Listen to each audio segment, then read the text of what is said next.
Hello, my name is Tina Gote Santiago, and this is my portfolio defense for FELS Standard 4 Education Leadership. Student learning and continuous improvement. Effective educational leaders enable continuous improvement to promote the academic success and well-being of all students.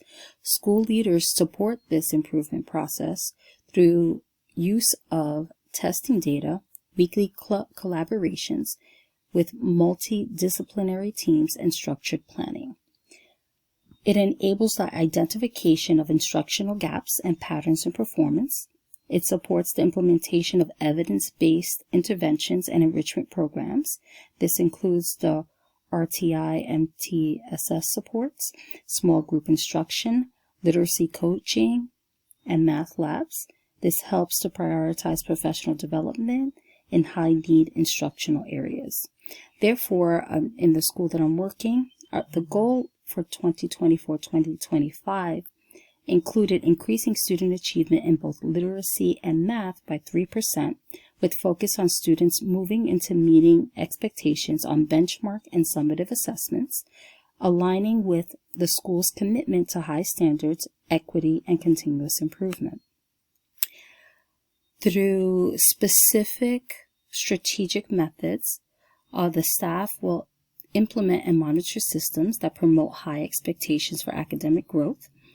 With a weekly collaboration, I got to observe this during my internship, where we identified and monitor SIP goals. Teams consist of grade levels with teachers that include SPED, ESOL, AVID teachers, identifying the instructional gaps and ensuring there's a multi-tiered system of support in place, including having input from admin who participate or review their meeting minutes to follow up.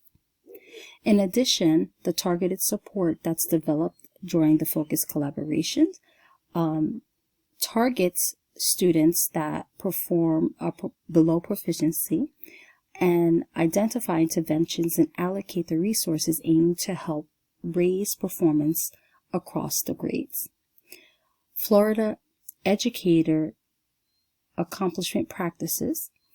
Lessons are adapted to meet the needs of the diverse students, structured like SPED teachers, ESOL, and AVID, where they co-teach and support inclusive engagement. They collaborate and reflect on practices and use assessment data to help guide decisions and instructional plans. This was observed as I worked with the data and intervention calendar aligned with testing schedules.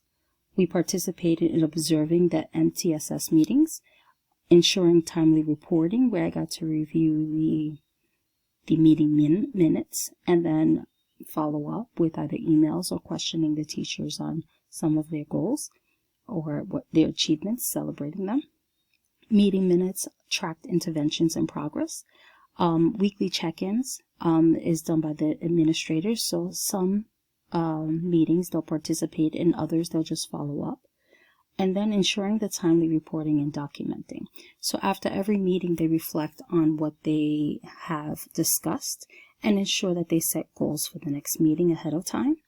And then they continue to follow this process. By monitoring and managing this process weekly, they're able to ensure that they stay aligned with the long-term goals of achieving that success of 3% increase and making those and closing the achievement gaps. So thank you so much, and this concludes my presentation. Have a great day.